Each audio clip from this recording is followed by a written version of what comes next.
Welcome to யாவரும் கேளீர். நான் உங்க பத்ரி பேசுறேன். மிஸ்டர் எக்ஸ் அப்படின்னு ஒரு படம் வரப்போகுது. அந்த படத்துடைய ஹீரோ ஆர்யா. ஸோ அவர் ஒரு பேட்டி கொடுத்துருக்காரு. அந்த பேட்டி ரொம்ப நாள் கழிச்சு அவருடைய படம் வருது. ஆர்யா வந்து ரொம்ப ஹார்ட் ஒர்க்கிங் ஆக்டரு. அவருடைய படங்கள்லாம் நம்ம தெரிஞ்சுக்கலாம். சார்பட்டா பரம்பரையில வந்து அவர் நல்ல ஹார்ட் ஒர்க் பண்ணி உடம்பை ஏற்றி இறக்கி அந்த படத்துக்கு ஏற்ற மாதிரி பண்ணியிருப்பாரு. அது நோட்டீஸ் பண்ணாமே போயிட்டாங்க. அந்த படத்தை பாராட்டினாங்களே தவிர ஆர்யாவை யாரும் பாராட்டலை. இன்னும் நான் கடவுளெல்லாம் பிரமாதமாக பண்ணியிருப்பாரு. அதுக்கு உரிய அங்கீகாரம் அவருக்கு கிடைக்கல. அது என்ன காரணம்னு தெரியல. சில பேருக்கு வந்து அந்த டியூ கிரெடிட் கிடைக்காது. அந்த மாதிரியான ஆட்கள் ஆர்யாவும் ஒத்தரு. வெற்றி படங்கள் கொடுத்து இன்னும் அவர் கவனிக்கப்பட்டார்னா திருப்பி இன்னொரு ரவுண்டு வரும்பொழுது அவருடைய பர்ஃபார்மன்ஸையும் கவனிப்பாங்கன்னு நினைக்கிறேன். ஏன்னா சார்பட்டா பரம்பரையில பிரில்லியண்டா பண்ணியிருந்தாரு. அந்த முதல் ஆரம்பத்தில் இருக்கிறதா இருக்கட்டும், அதுக்கப்புறம் வேற மாதிரி போய் திருப்பி கம்பேக் கொடுக்குற அந்த காலகட்டம் அதெல்லாம் ரொம்ப நல்லா காமிச்சிருப்பாரு. அவருடைய உடல் மொழியா இருக்கட்டும், அவருடைய எல்லாமே கம்ப்ளீட்டா த்ரூ அவுட் காமிச்சிருப்பாரு. ஓவராலா அவரை பொறுத்தவரைய அவர் வந்து உலகநாயகன் கமலஹாசன் அவர் வந்து always head of is thinking. அவர் வந்து பிரமாதமான படங்கள்லாம் நம்ம கொடுத்தவர்.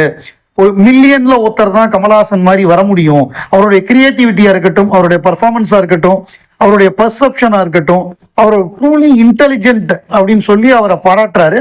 நமக்கு வந்து கமலஹாசன் சார் கிடைச்சது வந்து நமக்கு வந்து அது வந்து ஒரு பிளஸ்ஸிங்கு தமிழ் சினிமாவில் கிடைச்சது. குணா வந்து நான் ரீவிசிட் பண்ணும்பொழுது நான் மிரண்டுட்டேன். இப்போ பார்க்கும் பொழுதும் அவர் இன்னைக்கு எடுத்தா எப்படி இருக்குமோ மாடர்னா இருக்கு அவருடைய நடிப்பு.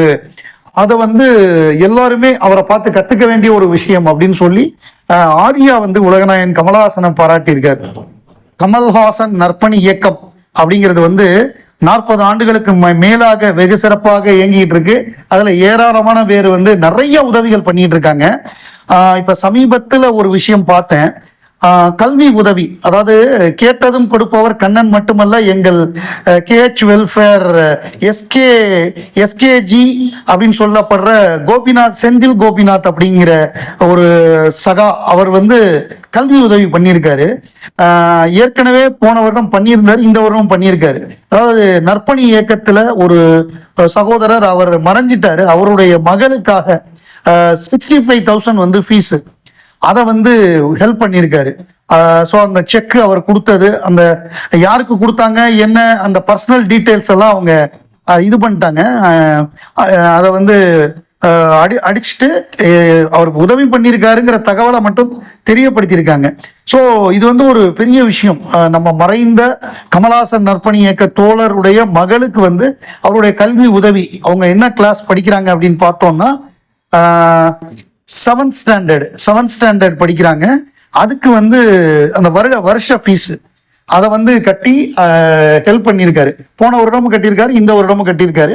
ஸோ இந்த மாதிரியான உதவிகள் சத்தம் இல்லாமல் நிறைய பண்ணிட்டு இருக்காங்க. ஏராளமான கல்வி உதவி, ஏராளமான மருத்துவ உதவி எல்லாம் பண்ணிட்டு இருக்காங்க. ஸோ ஒரு சில விஷயங்கள் நமக்கு தெரிய வர்றதை நம்ம ஷேர் பண்ணிக்கிறோம்.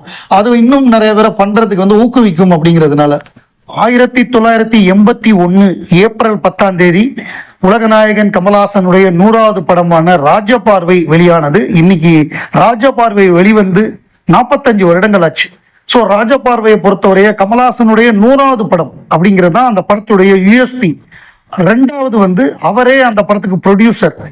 3வது அந்த படத்துல அவ்வளோ பெரிய கமர்ஷியல் ஹீரோ, மாஸ் கமர்ஷியல், பெண்கள் இளைஞர்கள் கொண்டாடக்கூடிய ஒரு கதாநாயகன் கண் பார்வையற்றவராக 100வது படத்துல நடிக்க போறாரு. ஸோ இந்த விஷயங்கள் தான் இந்த படத்துடைய அடிப்படை.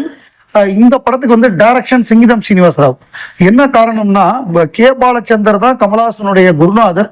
கிட்டத்தட்ட 35-36 படம் 2 பேரும் சேர்ந்து ஒன்னா ஒர்க் பண்ணியிருக்காங்க.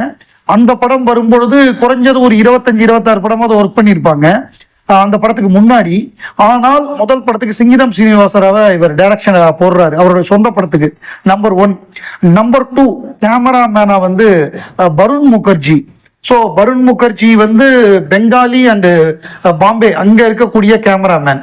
அவருடைய ஒரு கன்னட படத்தை பார்த்துட்டு இவருக்கு இன்னொரு குருநாதர் BS லோக்நாத், நம்ம கவிதாலயா படங்கள்ல எல்லாம் ஒர்க் பண்ணவர், அவர் ரெக்கமெண்ட் பண்ணி தான் பருண் முகர்ஜியை கொண்டு வராங்க.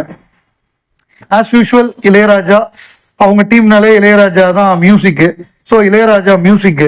ஸோ இந்த மாதிரி ஒரு டீம் அந்த காலகட்டத்தில் இது வந்து ஒரு கிட்டத்தட்ட ஒரு பேன் இண்டியன் படமாக இந்த படம் உருவாகுது. தமிழ்ல வந்து இது ராஜபார்வை, தெலுங்குல வந்து அமாவாசைய சந்திரடு அப்படிங்கிற நேம்ல 2 படத்துக்குமே தோட்டாதரணி தான் ஆர்ட் டைரக்டரு. தோட்டாதரணி தமிழ்ல பண்ண முதல் படம் இந்த படம் தான். ஸோ இது வந்து அவருக்கு முதல் படமாக அமையுது. அதுல மார்க்கெட் செட்டு, இண்டோர் வந்து பிரமாதமா பண்ணியிருப்பாங்க. அந்த வீட்டில் அந்த கண் பார்வையற்றவர் வந்து போறதுக்கு எப்படிலாம் இருக்கணும் அப்படிங்கிறதுக்கு இன்னும் சில விஷயங்கள்லாம் நிறைய பண்ணியிருக்காங்க.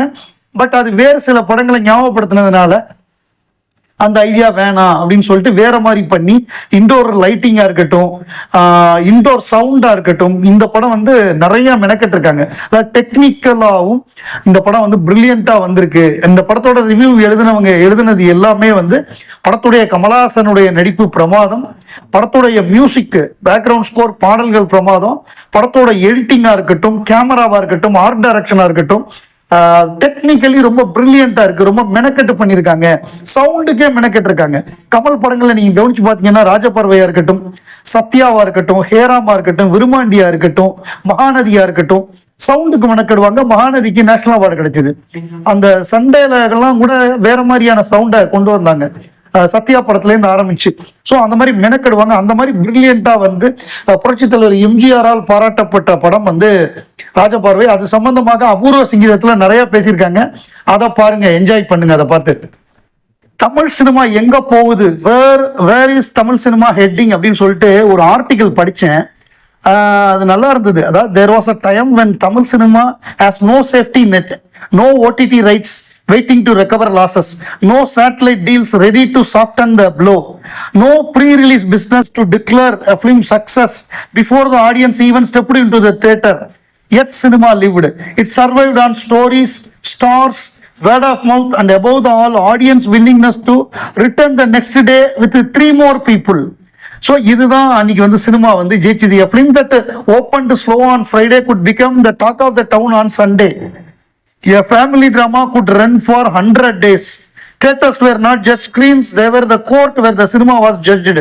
So if cinema was survived then, why does the industry feel like it's standing only shaky ground today? The problem is not that OTT came and ruined everything. அதாவது ஓடிடி கிடையாது, சேட்டலைட் கிடையாது, அப்படி இருந்த காலத்திலேயே படங்கள் கொண்டாடப்பட்டன.